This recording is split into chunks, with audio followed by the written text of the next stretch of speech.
Alors, nous sommes de retour sur le plateau des États généraux de la construction et nous allons maintenant aborder une question économique majeure, celle de la relance de la construction. Aujourd'hui, selon des études récentes, il manquerait pas moins de 100 000 logements neufs chaque année, à quoi il faut ajouter le non résidentiel. Alors, qu'est-ce qui explique une telle crise ?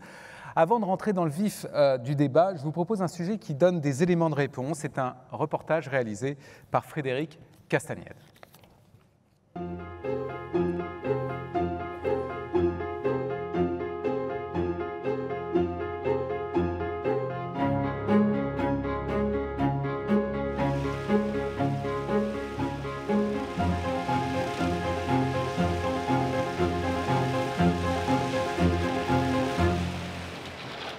La situation du logement neuf est préoccupante en ce moment. Il y a eu une baisse marquée des mises en chantier. On a eu une crise sanitaire majeure qui a impacté le deuxième trimestre de notre activité, impacté tous les métiers, qu'on soit dans la promotion immobilière ou dans la maison individuelle. La situation est grave, les indicateurs sont mauvais. Les mises en vente de nouveaux logements sont également en très forte baisse. Près de 25% de logements sont mis en vente en moins entre le premier trimestre de l'année 2021 rapporté à l'année 2020, ce qui porte finalement l'offre de logement en France à 80 000 unités, ce qui est son plus faible niveau depuis avant 2015. On a aussi des difficultés administratives à obtenir le droit à bâtir, les permis de construire. La baisse est très marquée dans les villes, dans les grosses métropoles. Là, ça a été assez violent, voire spectaculaire dans les villes écologistes, Lyon, Grenoble, Bordeaux. L'argument de ces élus, c'est de dire que le logement neuf vient polluer, bétonner, artificialiser, détruire les terrains. On est dans un sujet aujourd'hui de crise d'offre, de pénurie, mais la demande ne faiblit pas, elle reste haute. Elle se manifeste dans tous les segments de notre marché, que ce soit l'accession, le locatif ou le social. Il faut globalement construire 500 000 logements par an. Donc en fait, on a un effet pervers qui ne fait que, entre guillemets, bénéficier aux vendeurs de logements aujourd'hui, puisqu'en fait, du fait de la rareté de l'offre, les prix augmentent. Et c'est le consommateur qui est en fait le grand perdant de l'opération. Pour 332 contre 77, l'Assemblée nationale a adopté.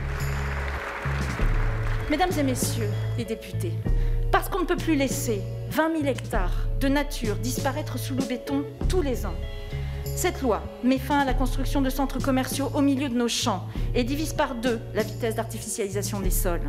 Comme tout individu qui a le souci du devenir de nos territoires, on ne peut être que pour. Simplement, il faut peut-être penser à des moments, on peut peut-être épaissir les bâtiments dans des mesures dérogatoires, on peut faire de la surélévation. Il faut que l'on conçoive la ville avec une reconstruction sur elle-même et une diversité de fonctions. De cette diversité de fonctions naîtra sûrement la hauteur adéquate dans chaque quartier, dans chaque ville. Il faut réemporter la conviction des maires à produire du logement, faire sortir la ville durable de terre. Je suis médusée par le fait qu'on puisse oublier l'ensemble de la filière de la construction neuve. Le sujet de la rénovation énergétique, il ne suffira pas à produire le nombre de logements dont nous avons besoin. Au sein de la Fédération française du bâtiment, le neuf représente à peu près 40% de l'activité, ce qui est énorme. Et il est évident qu'on ne peut pas s'en passer. Il est indispensable pour que l'équilibre du bâtiment soit là, qu'effectivement les deux jambes du bâtiment soient bien stables, le neuf, l'ancien.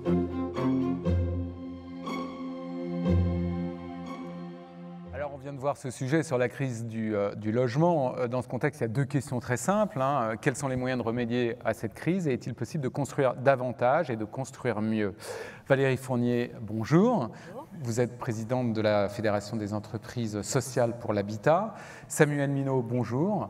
Vous êtes président de la commission économique de la FFB. Patrick Martin, bonjour. Vous êtes vice-président du MEDEF et vous êtes négociant en matériaux de construction. Alain Boisselot, bonjour. Vous êtes président de l'UNICEM, une organisation qui représente les fabricants de béton et de granulats. Et Jean-Marc Torolion, bonjour. Vous êtes agent immobilier et président de la FNAIM. Alors, on vient de voir, il manquerait 100 000 logements neufs chaque année. Jean-Marc Torolion, est-ce que ça vous pose vraiment, vous, un problème en tant qu'agent immobilier ou pas ? Ah oui, ça nous pose un problème. Pourquoi ? Parce que nous, on se nourrit d'abord d'une offre qui augmente et qui s'accroît, mais quelques chiffres simplement. La France a 540 logements pour 1000 habitants. Parmi les pays européens, la France a beaucoup de logements pour 1000 habitants. Mais on a une caractéristique, c'est qu'on a 100 000 logements par an qui deviennent vacants structurellement. Et donc, au fond, on se rend compte que le nombre de logements neufs vendus par an comble à peine cette vacance structurelle. Et la conséquence de cette vacance, cette diagonale du vide qui s'est faite entre les pieds des Pyrénées et l'est de la France, c'est qu'elle concentre la demande aussi sur un certain nombre de centres urbains et elle accroît la pression sur une offre globale. Vous savez, la France, c'est... Donc il y en a beaucoup à certains endroits et très peu ou pas du tout à certains autres. Voilà, la France, c'est 4 piliers, sa politique du logement. C'est le logement social, c'est l'accession, c'est un parc privé locatif puissant, puis c'est l'aide personnelle au logement. Et bien sur ces 3 piliers, les 3 premiers piliers, il est incontestable qu'il faut accroître cette offre parce qu'on a une inflation des prix. Vous allez voir la hausse des prix que l'on va constater en région cette année. On a une inflation des prix. Et qui se reporte sur quoi? Sur à la fois les logements neufs déjà existants et l'ancien aussi? Oui, on a 1 million. Alors, on va faire plus d'1 million de transactions, je pense, encore cette année. Ça fait 2 années qu'on signe plus d'1 million de transactions. On a un des marchés les plus dynamiques d'Europe. Donc, les prix vont continuer à monter. Et les prix vont monter, même si la transaction moyenne en province, c'est 160 à 170 000 euros. Les prix vont monter. Vous allez voir des hausses à 2 chiffres dans nos régions françaises, toutes communes confondues, y compris en milieu rural. Parce que pénurie? Parce que pénurie, parce que phénomène aussi de migration, et je crois qu'on a un enjeu d'équilibre des territoires. Moi, je crois qu'il faut construire sur les 3 piliers simultanément, pas que du social, pas que de l'accession, pas que de l'investissement locatif, sur les 3 piliers, et il faut construire partout. Alors, ok, en même temps, il y a des phénomènes qui existent et ce n'est pas nouveau. Par exemple, dans l'habitat social, enfin, je veux dire, il y a une pénurie de logements, il y a des listes longues comme le bras de gens qui attendent et en même temps, on a l'impression que c'est une espèce de, pardonnez-moi de l'expression, de serpent de mer. Ça existe depuis des années. Comment se fait-il qu'il n'y ait pas plus de logements disponibles dans l'habitat social ? Effectivement, malgré le fait que depuis, je pense, le premier plan Borloo en 1995, l'habitat social n'a jamais cessé, en fait, contrairement à d'autres périodes de produire et de fortement produire. On a effectivement plus de 2 millions de demandeurs aujourd'hui, comprenant aussi les demandes de mutation, et puis, quelque part, une demande sociale non tout à fait mesurable et quelque part de fait, qui trouve une place dans le parc privé, d'ailleurs plus ou moins de qualité. Il y a plusieurs raisons à ça, et il y en a une d'abord qui est c'est toujours difficile de faire la prospective économique et c'est toujours plutôt facile pour les économistes de la regarder par derrière que de la regarder devant. Donc ce qui est vrai, c'est que dans les années 80, on a connu dans le parc social une augmentation non négligeable de notre vacances, y compris de nos vacances commerciales, et on a eu une décennie où on a très faiblement produit, donc structurellement on paye cette absence de production pendant 10 ans très forte sur donc le en parc fait on n'a social. pas assez construit. Donc on n'a pas assez construit dans une période, et malgré le rattrapage, on a quand même encore cet on n'a effet pas assez absence construit de stock ensuite d'une dans génération. le temps. Et c'est pour cette raison que vous avez fait un pacte avec les pouvoirs publics d'une production de 250 000 logements nouveaux, neufs. Je vais juste vous répondre complètement sur la première.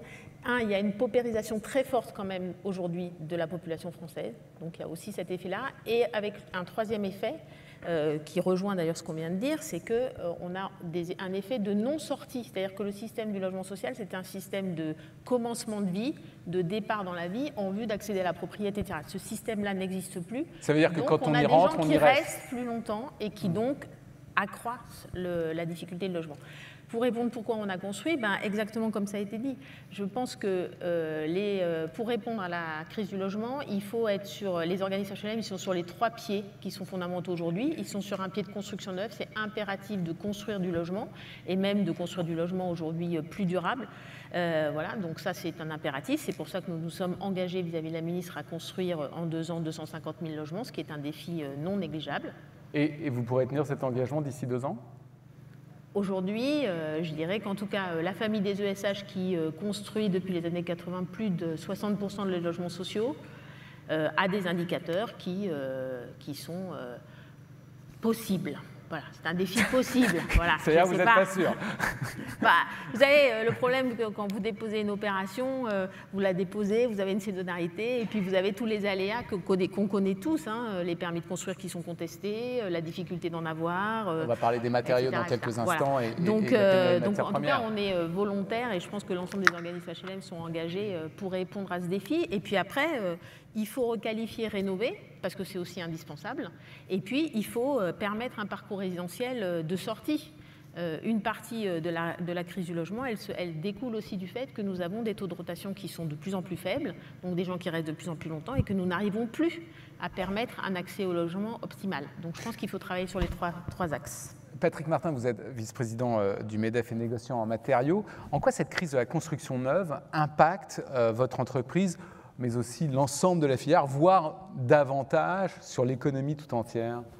Oui, donc moi, ce double titre, de président délégué du MEDEF et de distributeur de produits de seconde œuvre du bâtiment, pas de matériaux à proprement parler. D'abord, je suis ravi d'être ici avec que des amis, Samuel, Jean-Marc, Alain, Olivier, bien sûr, et puis à Lyon, parce qu'il se trouve que je suis lyonnais par ailleurs. En fait, ce sujet du logement, il n'est pas suffisamment considéré dans le débat public.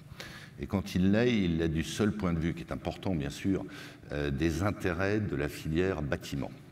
En oubliant d'ailleurs de signaler que la filière bâtiment embarque tout un amont industriel et de distribution également, et donc c'est un enjeu économique et social considérable.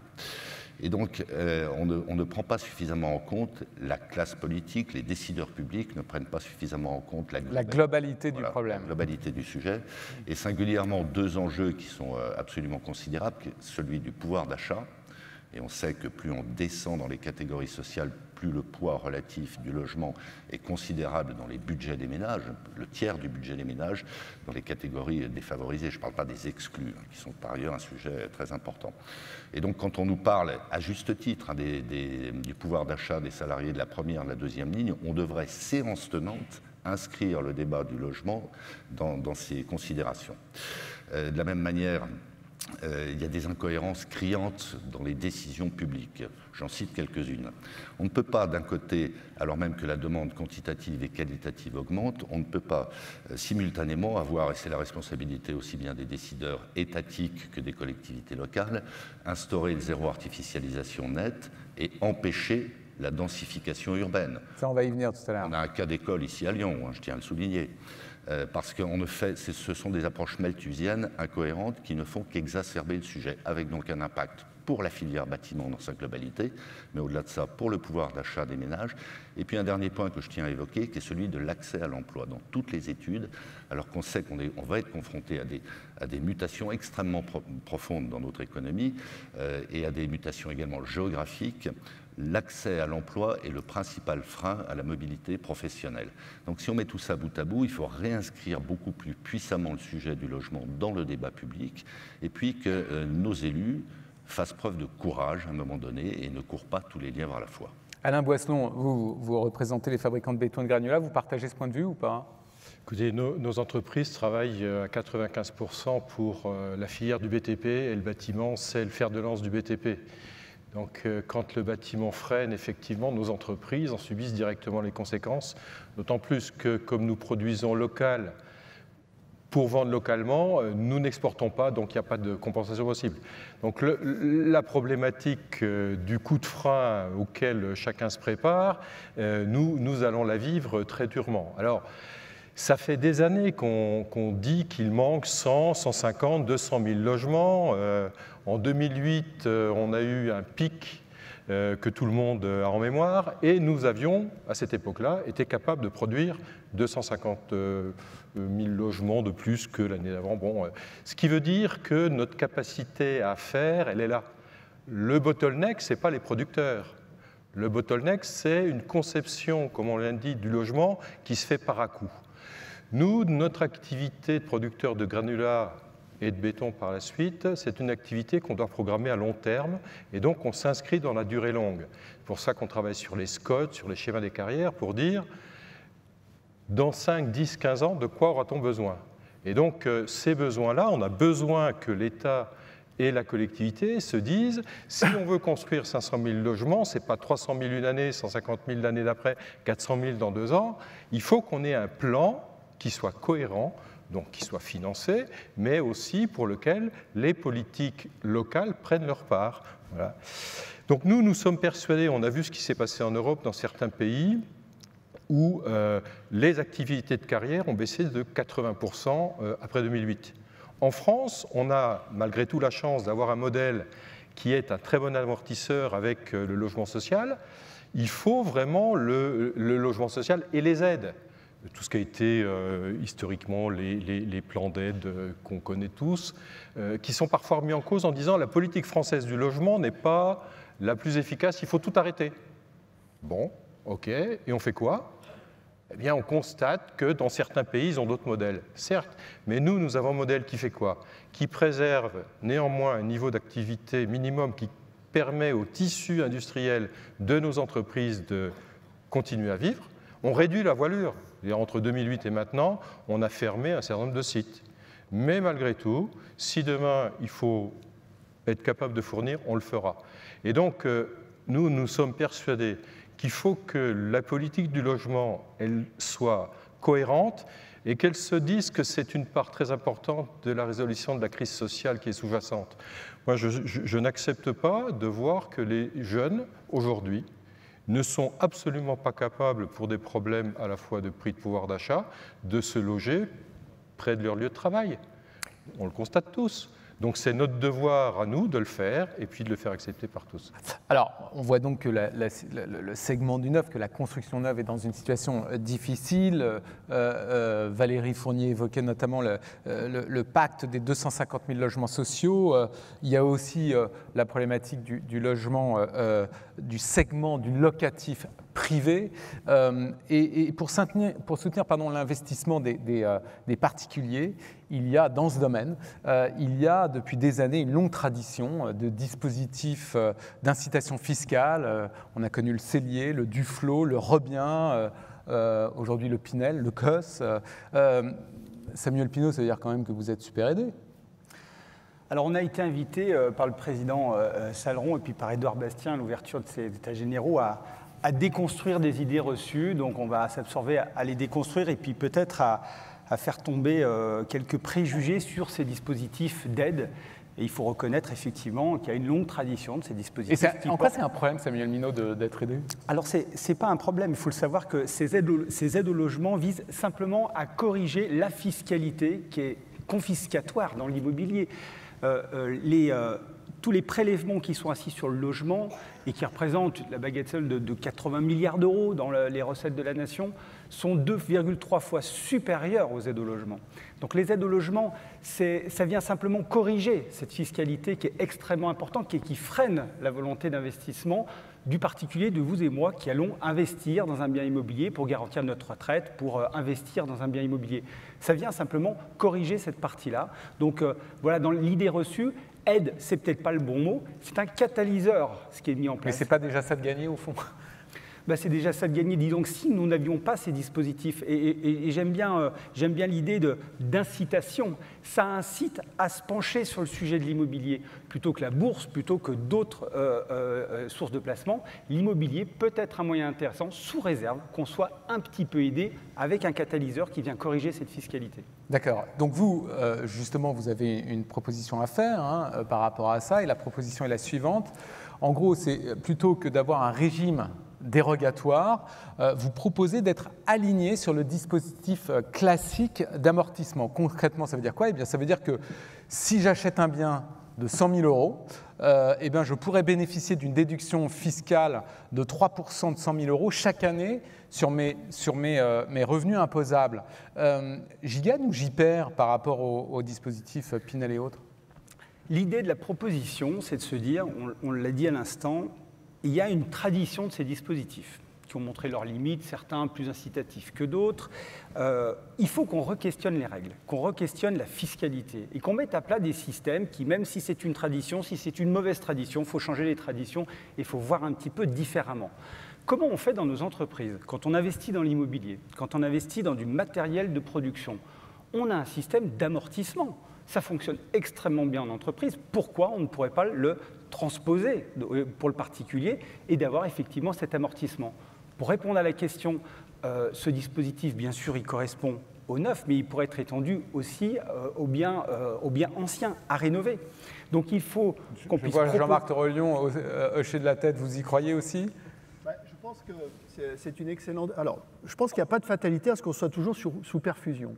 Je rappelle que les aides fiscales, elles ont été mises en place pour combler dans un premier temps le retrait des institutionnels du parc privé locatif. On a perdu 1 million de logements entre 1978 et 1988, et ces aides-là, elles ont permis de reconstituer un parc privé locatif indispensable pour la mobilité des Français. C'est 1 200 000 logements qui changent de main chaque année.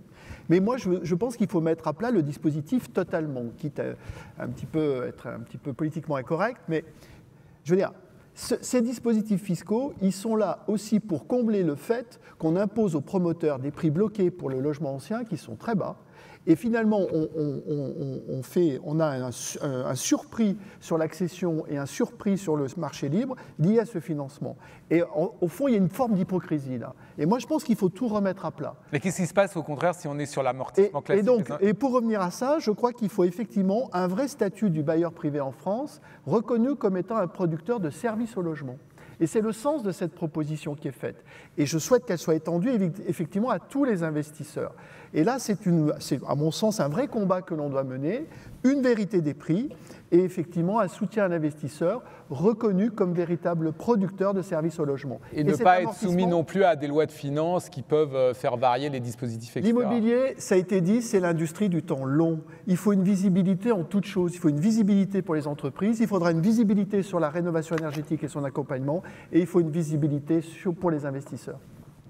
Oui, c'est vrai, un programme immobilier, on va prendre un exemple, un promoteur immobilier, quand il trouve un foncier et qu'il commence à dessiner un projet et enfin à le commercialiser, il va se passer 2 ans, 3 ans, 4 ans, c'est-à-dire que le produit qu'il imagine, qu'il va vendre, qu'il va commercialiser, va subir 2 fois, 3 fois, 4 fois des révisions de projets de loi de finances. Comment il est possible de se projeter dans un dispositif qui soit instable à ce point-là? Il faut projeter de la visibilité pour les acteurs de l'immobilier, ceux qui créent les projets, et il faut proposer de la stabilité pour ceux qui achètent les projets.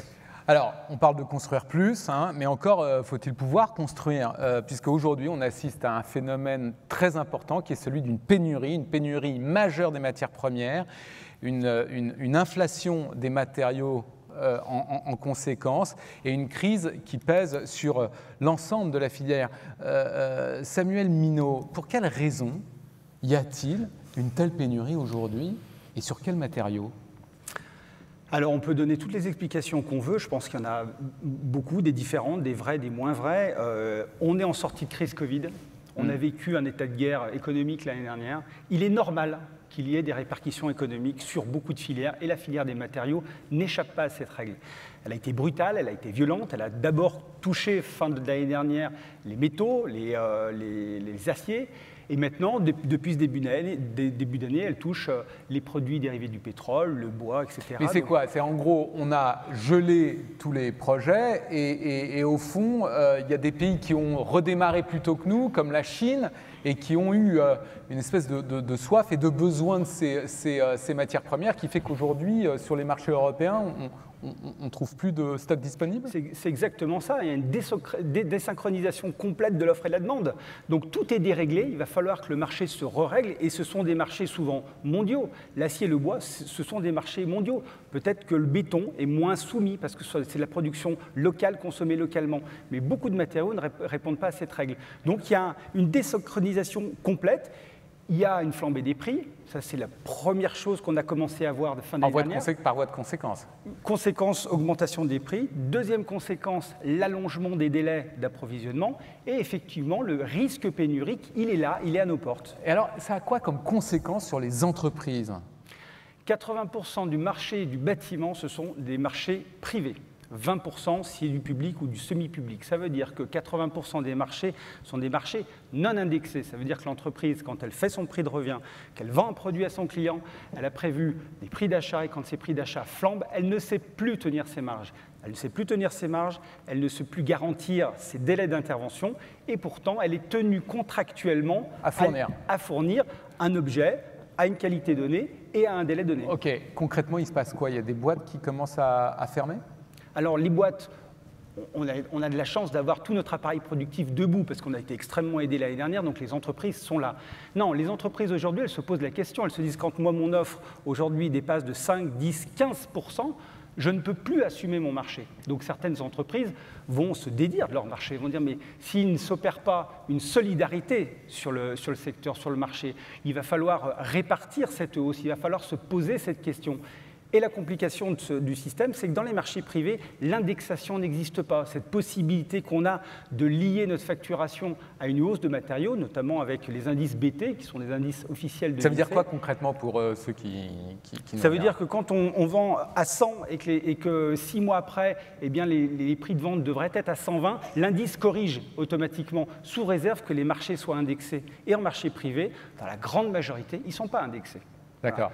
Alain Boisselon, vous représentez les fabricants de béton et de granulat. Alors, a priori, vous n'êtes pas le plus affecté par la pénurie, Samuel Minot, en expliquant en une seconde les raisons. Mais est-ce que ça peut quand même avoir, sur votre secteur, des effets, cette pénurie, par ricochet ? Vous parlez de ricochet, mais ce n'est pas un ricochet, c'est un chantier. Un chantier, c'est linéaire dans l'organisation. Si un chantier prend du retard quelque part, moi, on représente plutôt du gros œuvre. Samuel parlait peut-être aussi de certains matériaux quand vous êtes en fin de chantier, mais sur le gros œuvre, vous ne pouvez pas faire de béton armé si vous n'avez pas d'acier. C'est même pas la paix. Vous voyez, oui, donc en fait, il y a une implication directe. C'est un peu directe. évident. Voilà. Et donc, vous parlez de pénurie majeure. Je pense que vous avez raison, parce qu'elle va être majeure sur certains matériaux de façon structurelle, nous semble-t-il. En particulier en France. Si vous prenez les effets de la RE 2020 sur le biosourcé qui vont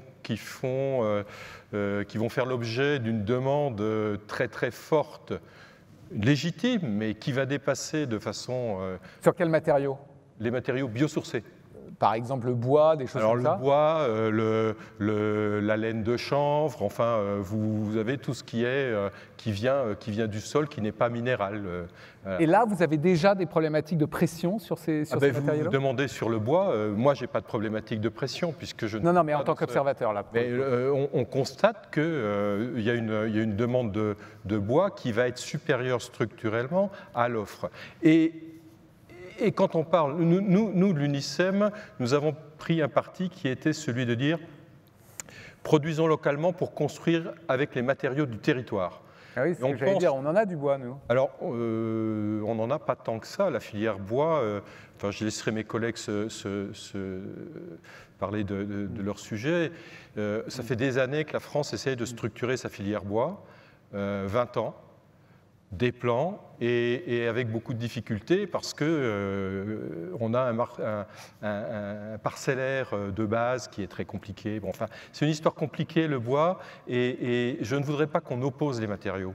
Nous, évidemment, on est concurrents, mais on veut des matériaux complémentaires et on veut avoir des bâtiments durables, c'est-à-dire solides, avec les bons matériaux aux bons endroits. Quand vous allez à Toulouse, vous construisez d'une certaine façon, parce que l'histoire de Toulouse, elle s'est faite avec les matériaux qui sont autour, qui sont des matériaux alluvionnaires. Quand vous êtes à Clermont-Ferrand, vous vous étonnez pas que la ville, elle soit construite en basalte noir local. C'est ça l'enjeu. On veut peut-être un peu aller trop vite sur certains sujets. Je me permets d'accélérer. Patrick Martin, vous êtes négociant dans vos rayons. Vous sentez cet impact ? Enfin, vous avez un impact de cette pénurie ? Avant de vous répondre directement, je voudrais revenir d'un mot sur les injonctions contradictoires, typiquement sur le logement social. Quand on voit les errements du gouvernement et des différents ministères sur le sujet ultra sensible pour nous, qui est Action Logement, et qu'on défend bec et ongle avec la fédération, c'est extraordinaire. C'est-à-dire que les mêmes qui nous demandent de nous inscrire dans ce programme indispensable de construction de 250 000 logements sur 2 ans viennent systématiquement ponctionner la trésorerie, donc obérer la capacité d'investissement d'Action Logement. Donc à un moment donné, en toute chose, et j'en viens au sujet qui nous occupe, il nous faut de la loyauté, de la transparence et de la stabilité. Donc s'agissant de la situation qu'on connaît aujourd'hui, moi je suis raisonnablement optimiste parce qu'il y a des capacités de production qui ont été mises à l'arrêt pendant au plus fort de la crise. C'est typiquement vrai dans les aciéries. Or, toutes les aciéries sont reparties à travers le monde. C'est peut-être moins vrai dans d'autres industries. C'est typiquement pas vrai dans le bois, parce que le bois, il faut 30 ans pour faire pousser un conifère. Un chêne, c'est 100 ans et plus. Donc, c'est pas on-off. Ça renvoie quand même à ce qui vient d'être dit sur la RE 2020, qui en elle-même est un facteur de déstabilisation et de renchérissement des coûts de construction. Donc il nous faut de la lisibilité, il nous faut de la stabilité. il y a des stocks qui ont été considérablement effondrés à tous les échelons de la filière pour des raisons assez évidentes de préservation des trésoreries. Alors probablement moins en France qu'ailleurs grâce au PGE, mais quand même ça existe. Et il y a un troisième facteur qui est en train de se réguler, me semble-t-il, qui est un facteur spéculatif. Et typiquement sur les matériaux qui sont cotés, je pense au cuivre, je pense au ferraille, comme il y a beaucoup de liquidités, c'est devenu un actif comme un autre pour des personnes qui sont complètement étrangères à la filière. D'où un phénomène d'inflation sur certaines de ces matériaux. Les Chinois, par exemple, viennent de prendre des dispositions à la chinoise, c'est-à-dire c'est toujours soft et démocratique, pour endiguer la spéculation sur les ferrailles. Donc je pense qu'on va atteindre, hormis sur le bois et les matériaux biosourcés qui pour des raisons naturelles finalement demandent des délais de mise en œuvre beaucoup plus longs, on va arriver dans les mois qui viennent à un plafond, même si la croissance de nos économies, il faut s'en réjouir. Finalement, c'est un vrai problème, c'est un problème majeur dont on parle, mais c'est un bon problème. Moi, je préfère avoir géré ça plutôt que l'effondrement de la demande. Bon, et en même temps, je me tourne vers Jean-Marc Thorion, est-ce que la pénurie aujourd'hui peut avoir un impact sur votre activité en tant qu'agent immobilier? La réponse est oui, pas en tant qu'agent immobilier, mais en tant que syndic de copropriété. Parce qu'en réalité, nous allons être le pivot d'une rénovation énergétique programmée pour près de 10 millions de logements en France, plus tous les logements individuels. Et donc la loi climat et résilience qui rend indécents les logements classés F et G dès 2028 et vraisemblablement les E en 2034, voire en 2040, ce n'est pas que la moitié du parc privé locatif qui est concerné, ce serait une erreur que de penser ça, c'est bien 11 millions de logements qui sont concernés, y compris d'ailleurs une partie. Donc pour la rénovation, la pénurie est un problème. On va avoir un pic de demande, tant mieux pour l'industrie, tant mieux pour la filière, et on va avoir à maîtriser malgré tout les coûts pour nos copropriétaires. Donc nous avons besoin, là j'allais dire, d'un marché qui soit équilibré. Mais ça veut dire qu'il va y avoir donc des délais qui ne vont pas être respectés. Valérie Fournier, qu'il va y avoir des retards dans la livraison des logements, si je pense aux 250 000 logements que vous espérez pour dans 2 ans. Ça veut dire que vous allez prendre en compte ça par rapport aux pénalités qui sont généralement imposées ou pas? Oui, je pense qu'effectivement, on constate à la fois en ce moment chez les bailleurs sociaux le début du sujet de la pénurie effectivement sur un certain nombre de matériaux et on commence à avoir quelques débuts d'arrêt de chantier liés à cette pénurie. Ça veut dire que globalement, vous ne pourrez pas livrer? Pour l'instant, on ne peut pas, en tout cas, faire les travaux et donc on repoussera la question de la livraison du logement, c'est certain. Après, sur le sujet de quelle est notre politique là-dessus, chaque entreprise, bien évidemment, a sa politique. Malgré tout, je pense que le secteur globalement, ce qu'il faut savoir quand même, c'est qu'un bailleur social, c'est un acteur de territoire pérenne et durable. Donc, il a, vis-à-vis de l'écosystème économique et des entreprises sur son territoire, un lien important, constant, et il a besoin de ces entreprises et de leur pérennité. Je veux dire, on ne peut pas jouer, on a tous des contraintes financières, mais on ne peut pas jouer les uns contre les autres et il n'y a pas d'intérêt à jouer les choses. Et alors concrètement, ça veut dire que vous allez faire quoi? Comme on a fait avec le Covid, d'abord on a une charte qui a été signée par Action Logement par exemple et la Fédération du bâtiment pour gérer ce sujet comme on l'avait d'ailleurs fait sur la sortie du Covid, sur les questions de pénurie de matériaux et les concepts. En ce qui concerne le groupe que je dirige, qui est 3F, on a d'ores et déjà décidé de mettre dans nos marchés des prix réactualisables, comme ça a été prévu, parce que c'est effectivement un bénéfice pour tout le monde, je pense d'ailleurs.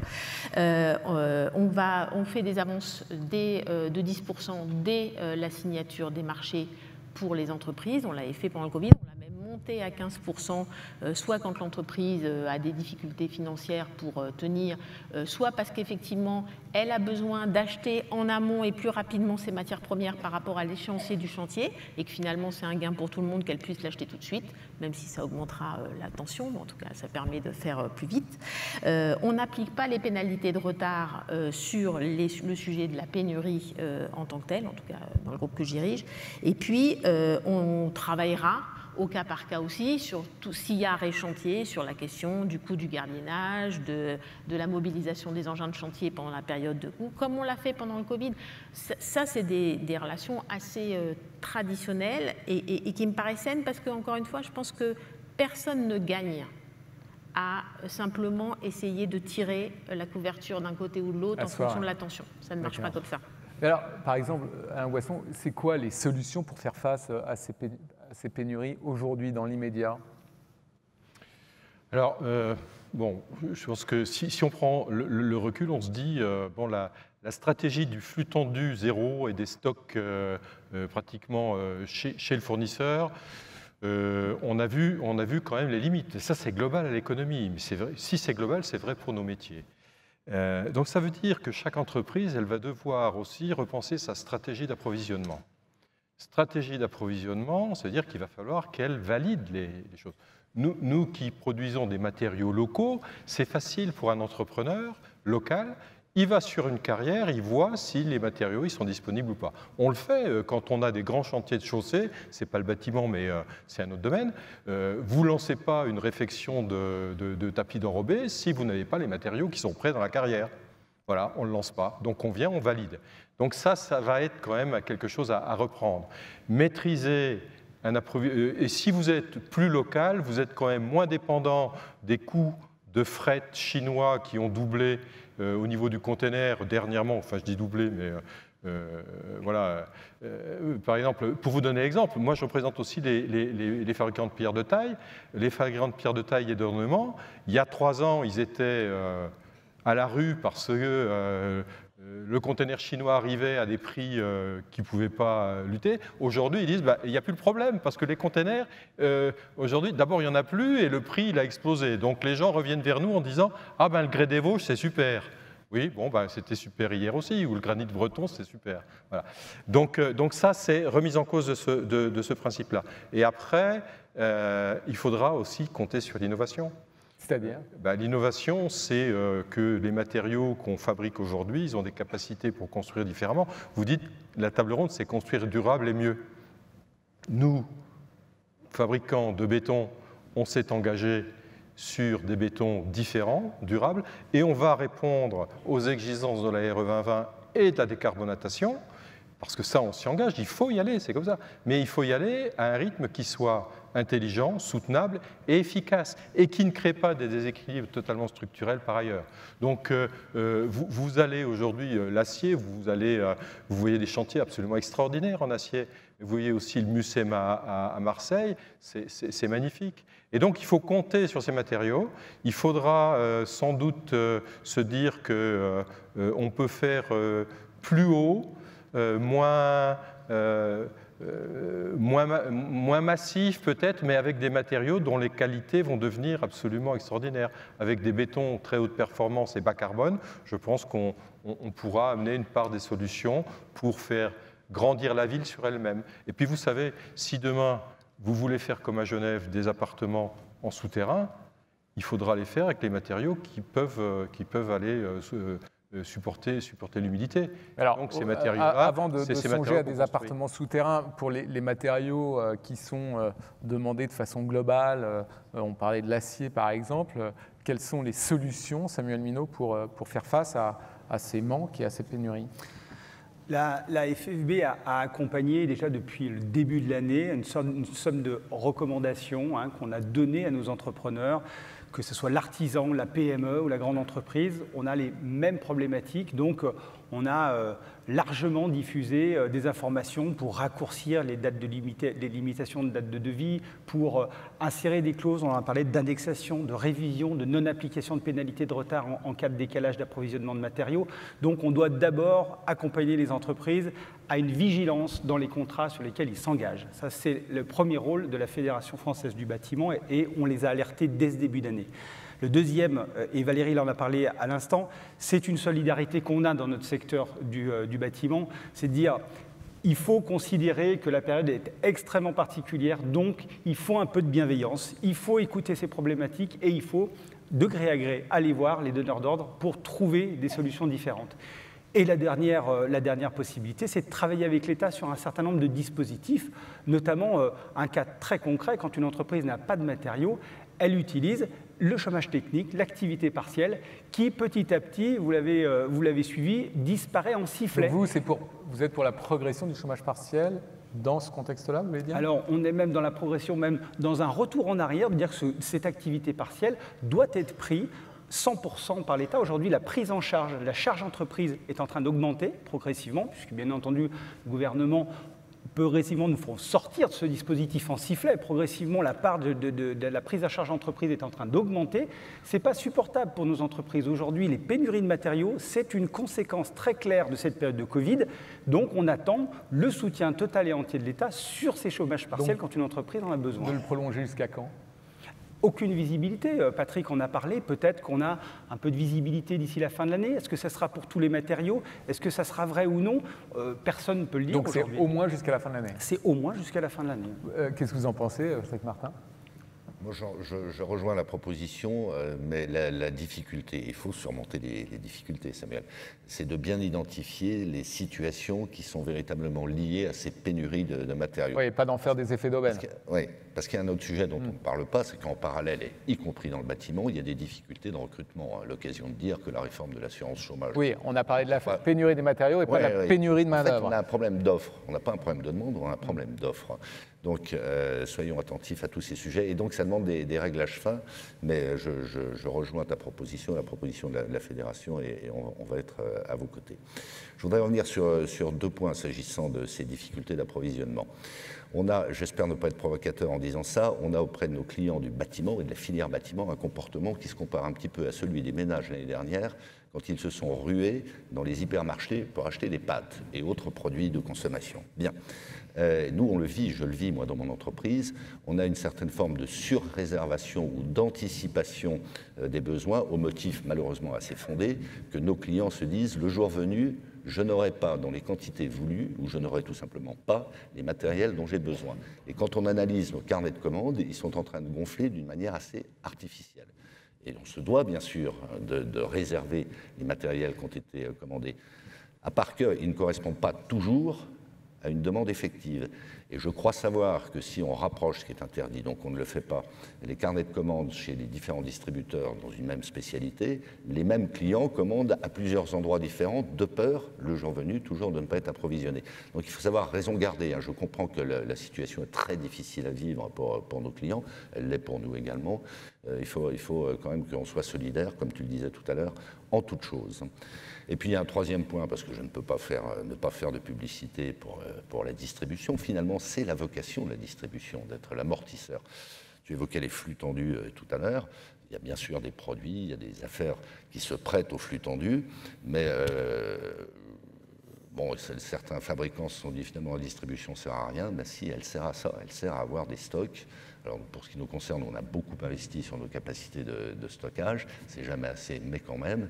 Et voilà, donc soyons dans un dialogue plus poussé encore aujourd'hui qu'en période, je dirais, d'eau calme, pour qu'on puisse, dans toute la mesure du possible, essayer de prévenir des dérapages au-delà de ce que la production elle-même justifie en termes de pénurie. En tout cas, merci infiniment d'être venu sur ce plateau. On se retrouve dans quelques minutes. Je vous demande donc de rester parmi nous pour ceux qui sont physiquement ici à Lyon. On se retrouve dans quelques minutes pour parler du rôle du bâtiment dans la société française. À tout de suite.